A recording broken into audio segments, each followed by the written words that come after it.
आप देख रहे हैं अपना बिहार और आपके साथ मैं हूं विवेक। और बिहार की सियासत की सबसे बड़ी खबर हम आपको बताने जा रहे हैं।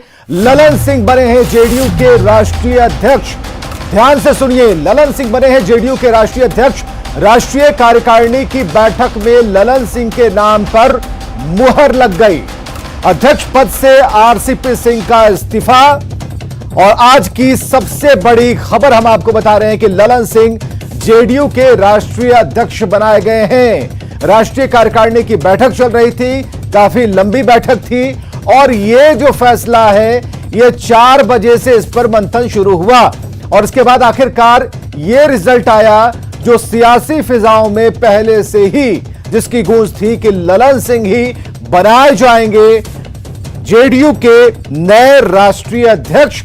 और यह खबर छनकर आई कि अध्यक्ष पद से आरसीपी सिंह का इस्तीफा और उसके बाद पुख्ता तरीके से मुहर लगकर यह खबर सामने आई कि ललन सिंह बने हैं जेडीयू के राष्ट्रीय अध्यक्ष। तो नीतीश कुमार, जिस नाम पर नीतीश कुमार को कहीं कोई दिक्कत नहीं, कहीं कोई आपत्ति नहीं, कहीं कोई सामने विकल्प नहीं, तो यह खबर पक्की है।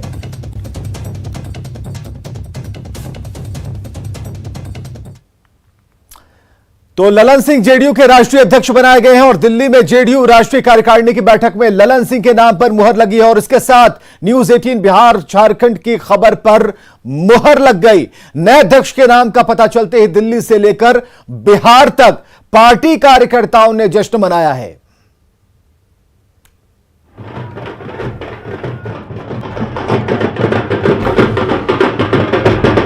खुशी का ये नगाड़ा है जेडीयू में बदलाव का। जैसे ही जेडीयू के दिग्गज नेता ललन सिंह को जेडीयू का नया अध्यक्ष बनाया गया, पार्टी नेता से लेकर कार्यकर्ता रंगों से सराबोर हो गए।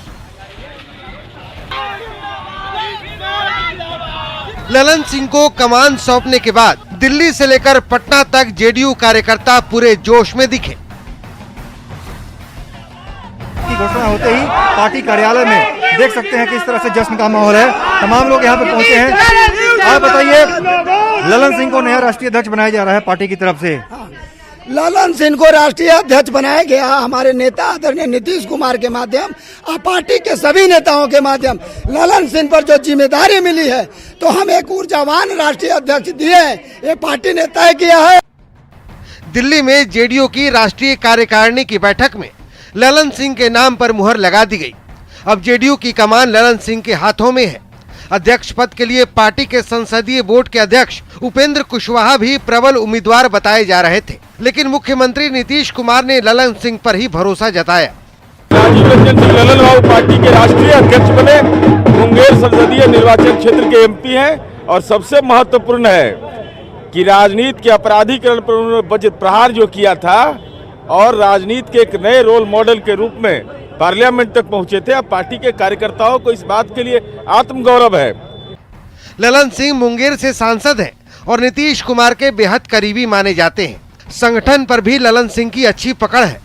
ललन सिंह 2005 में जेडीयू की सरकार बनने के बाद पार्टी के प्रदेश अध्यक्ष भी रह चुके हैं। 2009 तक वे लगातार प्रदेश अध्यक्ष पद पर बने रहे थे।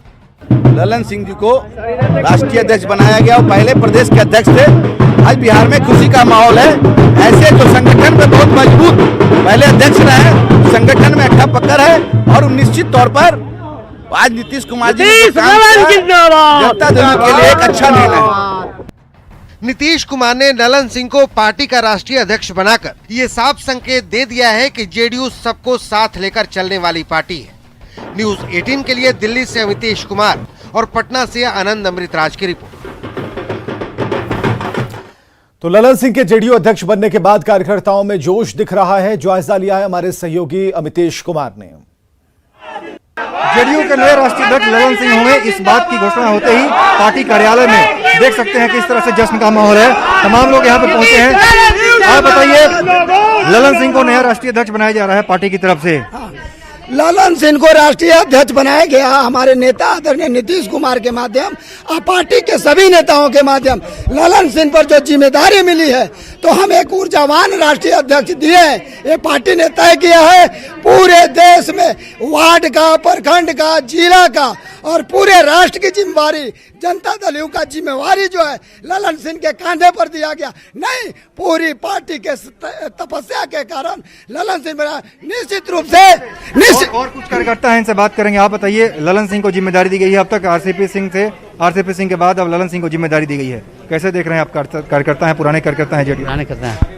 मैं Mohammad Noor Ansari, advocate, survey commissioner, district sessions court Siwan, JDU के एक्टिव मेंबर हैं।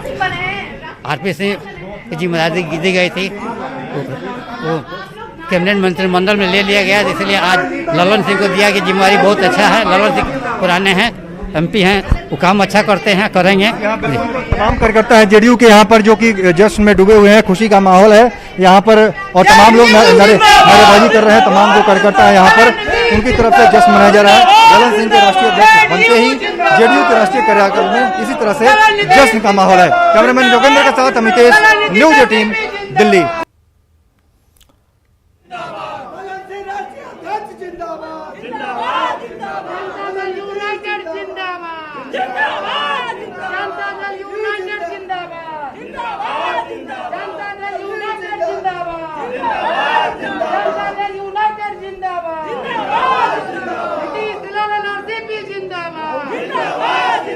बागडोर संभाल ली है और माना जा रहा है कि जेडीयू के लिए आज से एक नए अध्याय की शुरुआत होगी।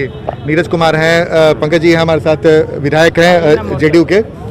सबसे पहले नीरज जी, आपने जो रंग अबीर लगा लिया है, क्या पार्टी को ऐसा चिराग मिल गया है कि जो आने वाले समय लोकसभा चुनाव में? देखिए, हमारी शिवशंकर निषाद जी है, हमारी पार्टी में सब तबके के लोग हैं, तो सब रंग रहेगा। देखिए, लाल भी है, गुलाबी भी है, हरा भी है, सब जाति और धर्म के पार्टी में लोग हैं। यही हमारी खूबसूरती है। और माननीय नीतीश कुमार जी इसी के लिए जाने जाते हैं कि पारिवारिक लिमिटेड कंपनी नहीं, कोई समीकरण नहीं, बल्कि समाज के सारे तबके की हिस्सेदारी, भागीदारी, वही पूंजी है। बिल्कुल। आप लोग के ऊपर भी बड़ी जिम्मेवारी है, प्रवक्ताओं के ऊपर, कि अब ललन सिंह को कैसे आगे बढ़ाया जाए, ललन सिंह के तमाम कार्यों को कैसे पहुंचाया जाए। देखिए, निश्चित रूप से हमारी पार्टी के सभी प्रवक्ता आदरणीय नीतीश कुमार जी के नेतृत्व में हो रहे विकास कार्यों को तो जनता के बीच लाते ही आए हैं, और आज आदरणीय ललन बाबू को जब राष्ट्रीय अध्यक्ष बनाया गया है तो निश्चित रूप से पार्टी उनके नेतृत्व में नए आयाम को छुएगी और हम भी उनके विचारों को जन जन तक पहुंचाएंगे। बिल्कुल। तो देखिए, जेडीयू के नेता हो या कार्यकर्ता हो, तमाम लोगों में उल्लास है और ये विश्वास भी है कि ललन सिंह के राष्ट्रीय अध्यक्ष बनने के बाद जेडीयू अपने पुराने स्वरूप में वापस आएगी, यानी कि 2005 में जो जेडीयू की स्थिति थी वैसी स्थिति एक बार फिर से जेडीयू को होगी। कैमरामैन मनीष जुनेजा के साथ आनंद अमृतराज, न्यूज 18 नेटवर्क, पटना। ललन सिंह को जेडीयू का राष्ट्रीय अध्यक्ष बनाए जाने पर स्वास्थ्य मंत्री मंगल पांडे ने बधाई दी है, साथ ही कहा है कि उनके राजनीतिक अनुभव का लाभ जेडीयू के साथ सरकार को भी मिलेगा। ललन सिंह जी बहुत ही अनुभवी नेता हैं और जनता दल यूनाइटेड के अंदर भी उनकी एक बड़ी पहचान है। अच्छे संगठनकर्ता के रूप में भी उन्होंने काम किया है, विधान पार्षद के रूप में, सांसद के रूप में उन्होंने बेहतर काम किया है। एक लंबा अनुभव ललन बाबू के पास है, तो उनके अनुभव का लाभ जहां जनता दल यूनाइटेड संगठन को मिलेगा वहीं सरकार को भी मिलेगा। बिहार में हम सब लोगों की संयुक्त सरकार चल रही है, तो सरकार के साथ भी बेहतर समन्वय, पार्टी के बेहतर सुझाव सरकार तक पहुंचेंगे और मैं समझता हूं। जल संसाधन मंत्री ललन सिंह को जेडीयू का अध्यक्ष बनाए जाने पर खुशी जाहिर की है। उन्होंने ट्विटर पर लिखा है कि जेडीयू के वरिष्ठ नेता और कुशल संगठनकर्ता, पूर्व प्रदेश अध्यक्ष, लोकसभा में जेडीयू संसदीय दल के नेता राजीव रंजन सिंह को राष्ट्रीय अध्यक्ष बनने पर हार्दिक बधाई और शुभकामनाएं। मुझे विश्वास है कि आपके समक्ष सक्षम नेतृत्व में पार्टी संगठन को नया विस्तार मिलेगा। संजय झा, जल संसाधन मंत्री, बिहार।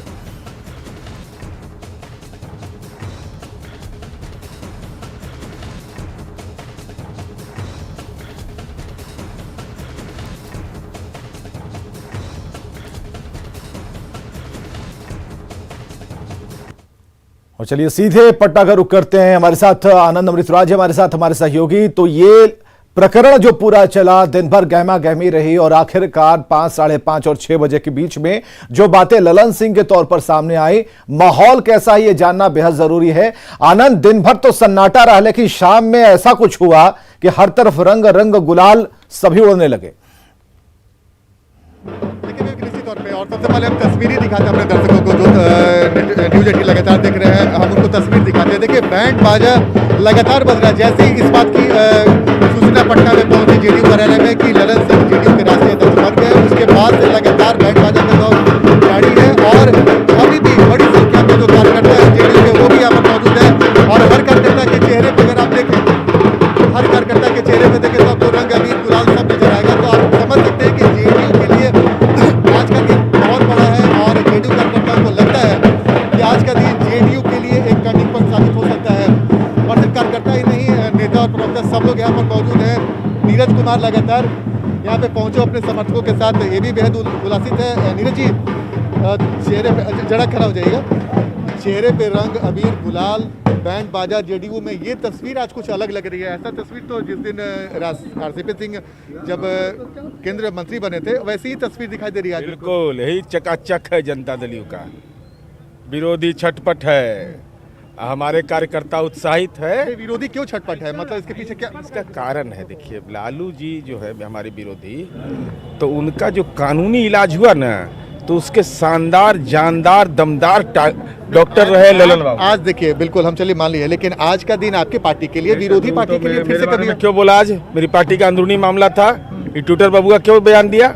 मैं उनके पार्टी में बोलते हैं, तो यानी कि ललन सिंह पर अगर आप बोलिएगा तो हम छोड़ेंगे नहीं। अच्छा एक बात नीरज जी, इसका मतलब ये समझा जाए कि ललन सिंह की नाराजगी महागठबंधन से जग जाहिर है, तो यानी कि आज के बाद तय हो गया कि जो बीच बीच में चलती है बातें कई तरह की, उसका द हो गया। भाई देखिए भ्रष्टाचार पर जब जीरो टॉलरेंस है, हमको बताइए कि जिन सवालों पर हमने 7 निश्चय पर कोई मतभेद था, हमारा मतभेद क्या था?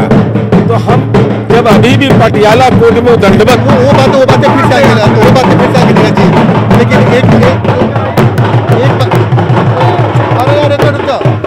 एक बात बताइए, आज का दिन जेडीयू के लिए कितना बड़ा, ये बताइए। जेडीयू के लिए सबसे महत्वपूर्ण दिवस इसलिए है कि हमारी पार्टी के नेता आदरणीय नीतीश कुमार जी ने जो राजनीतिक फैसला लिया और पार्टी की राष्ट्रीय कार्यकारिणी से सर्वसम्मति से माननीय राजीव रंजन सिंह ललन बाबू को जिम्मेवारी दी, तो सर्वानुमति सर्वधर्म जाति संप्रदाय की पार्टी के लिए एक कार्यकर्ताओं के लिए ऐसा तो नहीं कि लौकुश का जो ठप्पा लग गया था उसे बाहर निकल, मीडिया में लगता है भाई। हमारे यहाँ माननीय विजेंद्र यादव जी अध्यक्ष हुए, माननीय वशिष्ठ नारायण सिंह जी अध्यक्ष हुए, हमारे यहाँ किस धर्म और जाति के लोग नहीं है भाई। बात आज के जेडीयू की हो रही है ना, महासिव गुलाम रसूल बलिया भी है, बात आज की हो रही है ना। नहीं, ये मीडिया ट्रायल हो रहा था। हमारे यहाँ सारे तबके के लोग रहे, कौन है? रामनाथ ठाकुर है कि नहीं हमारे राष्ट्र में संसदीय दल के नेता? अरे वो लोग आरोप लगाते हैं जो पारिवारिक कुनबे से प्रेरित हो। चलिए बहुत बहुत शुक्रिया आनंद हमसे बातचीत करने के लिए और इस बीच में उन तस्वीरों को साझा करने के लिए, दिखाने के लिए।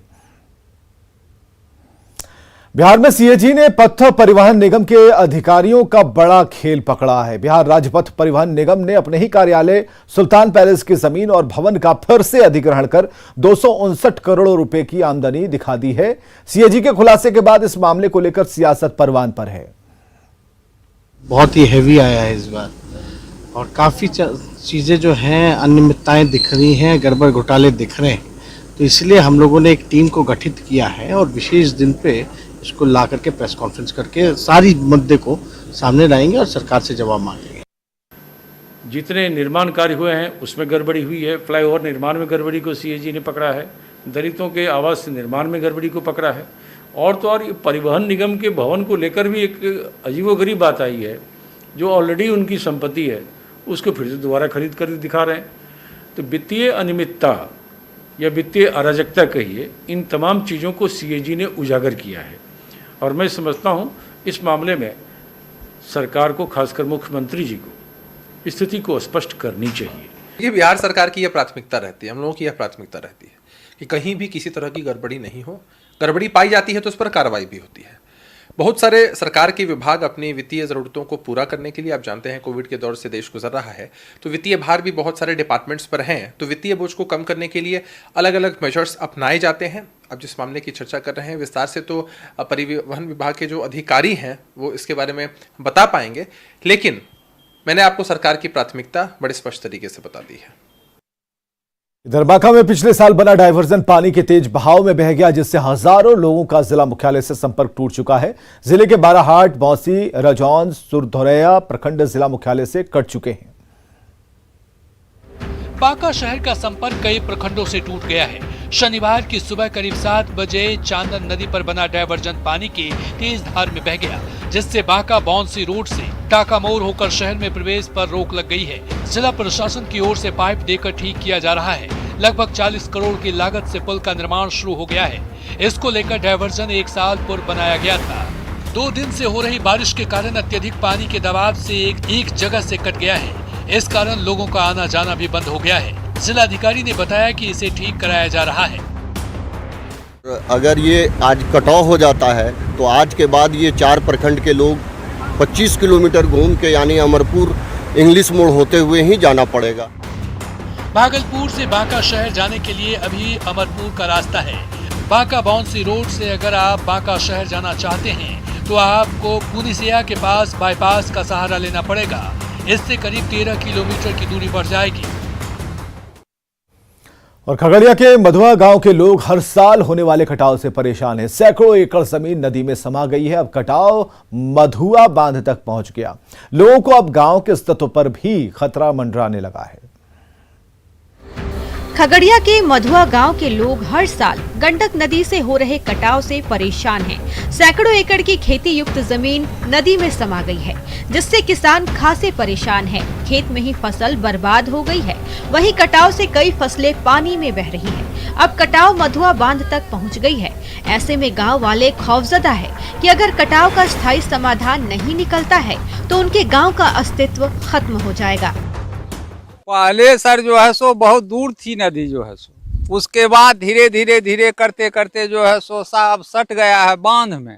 हर दरवाजे को खटखटाए, लेकिन आते हैं और देख करके चले जाते हैं। गांव के लोग सरकार से नाराज हैं। लोगों का कहना है कि बाढ़ से बचाव के नाम पर खाना पूर्ति की जाती है। कटाव से बचाव के लिए हर साल लाखों रुपए खर्च किए जाते हैं, लेकिन नदी के कटाव से बचाव का स्थायी प्रयास नहीं किया जाता है, जिससे नदी का कटाव लगातार बढ़ता ही जा रहा है। इधर खगड़िया के मधुआ गांव के लोग कई साल से गंडक के कटाव से परेशान हैं। कटाव से सैकड़ों एकड़ जमीन नदी में समा गई है। जब प्रशासन से मदद नहीं मिली तो ग्रामीण भगवान की शरण में गए और पूजा पाठ शुरू कर दिया। आपदा और विपदा में स्वतः ही भगवान की याद आती है। खासकर ग्रामीण इलाकों में लोग कष्ट से छुटकारा हो या फिर मन्नत, भगवान को याद करते हैं। फिलहाल बाढ़ की वजह से लोगों की परेशानी बढ़ी हुई है। खगड़िया के मधुआ गांव के लोग भी कई सालों से गंडक के कटाव का दंश झेल रहे हैं। कटाव की वजह से ग्रामीणों की सैकड़ों एकड़ जमीन नदी में समा गई है। ग्रामीण कटाव रोकने के लिए प्रशासन से कई सालों से गुहार लगा रहे हैं, लेकिन जब प्रशासन से कोई मदद नहीं मिली तो ग्रामीण थक हार कर भगवान की शरण में गए। सैकड़ों ग्रामीणों ने कटाव रोकने के लिए नदी किनारे पूजा पाठ करवाया।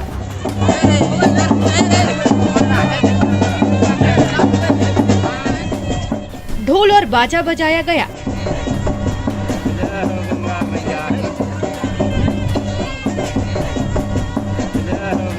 कटाव रोकने के लिए नदी के बीच में खस्सी फेंक कर चढ़ाया गया। बस भगवान और नदी से यही दुआ मांगी गई कि अब बस करे। इधर नवादा में चोरों ने समाहरणालय परिसर से बाइक की चोरी कर ली, जिसकी तस्वीरें सीसीटीवी में कैद हो गईं और अभी तक बाइक का कोई पता नहीं चला है।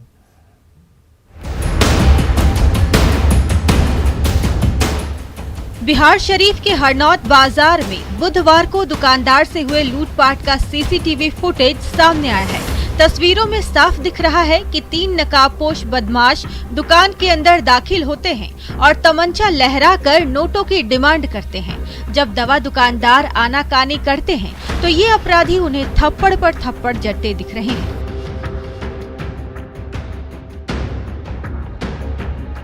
दवा व्यवसायी को बंदूक की नोक पर बंधक बनाते हुए गले से रुपयों की लूटपाट करने लगे। जहां विरोध करने पर दवा व्यवसायी मथुरा प्रसाद का सिर फोड़ दिया गया। वहीं दूसरे व्यवसायी रवि रंजन के जेब और गले से 30,000 निकाल लिए गए। दोनों से करीब 50,000 की लूट कर ली गई थी। लूट की घटना से आसपास मद्य निषेध विभाग ने हरियाणा से बड़े शराब तस्कर अंग्रेज सिंह को गिरफ्तार किया है और पटना लाया है। उसके खिलाफ कैमूर में मामला दर्ज है। अंग्रेज सिंह के साथ एक और आरोपी कुलदीप तंवर को गिरफ्तार किया गया, जिसे कल पटना लाया जा सकता है। मद्य निषेध यूनिट की कार्रवाई लगातार जारी है। एक बार फिर से एक शराब जो ठेकेदार है उसको पकड़ा गया है। हरियाणा से गिरफ्तारी हुई है, अंग्रेज सिंह नाम है। और मद्य निषेध इकाई और कैमूर पुलिस की टीम का ये ज्वाइंट एफर्ट है। पकड़ के इनको पटना लाया गया और यहाँ से इनको कैमूर भेजा जाएगा। मद्य निषेध इकाई पटना द्वारा राज्य के बाहर के शराब तस्करों की गिरफ्तारी के संबंध में हरियाणा के कैथल से इनकी गिरफ्तारी हुई है। कैमूर के दुर्गावती थाना में ये वांछित हैं। बाहर से जो शराब आते थे बिहार में, तस्करी पर काफी हद तक नियंत्रण हुआ है और ये जो लगातार कार्रवाई है मद्य निषेध विभाग की, उसका सकारात्मक परिणाम सामने आया है। कैमरा पर्सन दीपक के साथ संजय कुमार, न्यूज 18 पटना। पटना के अयांश को बचाने के लिए न्यूज 18 की मुहिम रंग लाने लगी है। न्यूज 18 पर खबर चलने के बाद देश विदेश से मदद पहुंचनी शुरू हो गई। अयांश के माता पिता ने न्यूज 18 को धन्यवाद दिया है। अब तक 2 करोड़ से ज्यादा की राशि मिल चुकी है। अयांश को स्पाइनल मस्कुलर एट्रोफी नाम की बीमारी है, जिसके इलाज के लिए एक इंजेक्शन लगाया जाना है, जिसकी कीमत है 16 करोड़ रुपए। निराश होकर लौटे थे। हमारे पास बस एक लेटर था कि ये इंजेक्शन का नाम जो लिंकेंस्मा है और 16 करोड़ का है। हमें नहीं पता था ये कैसे शुरू करें, क्या होगा। लेकिन सर सबसे पहले आप लोग आए, हमारे साथ जुड़े। मीडिया के तौर पे मैं सबसे पहले आपको धन्यवाद कहना चाहती हूँ, क्योंकि सबसे पहले सर आपने हमारी खबरों को टीवी तक पहुंचाया, जनता के बीच रखा।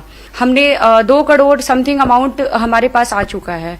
तो ये सर, और लोगों का इतना मदद मिल रहा है सर, मैं सोच भी नहीं सकती थी।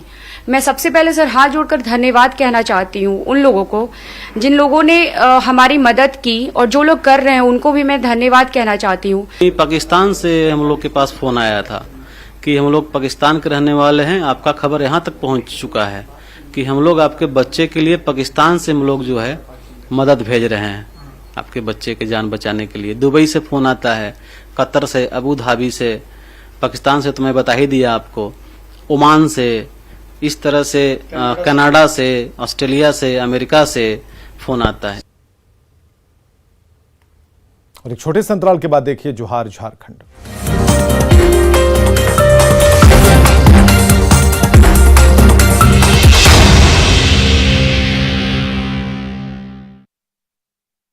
स्तर काफी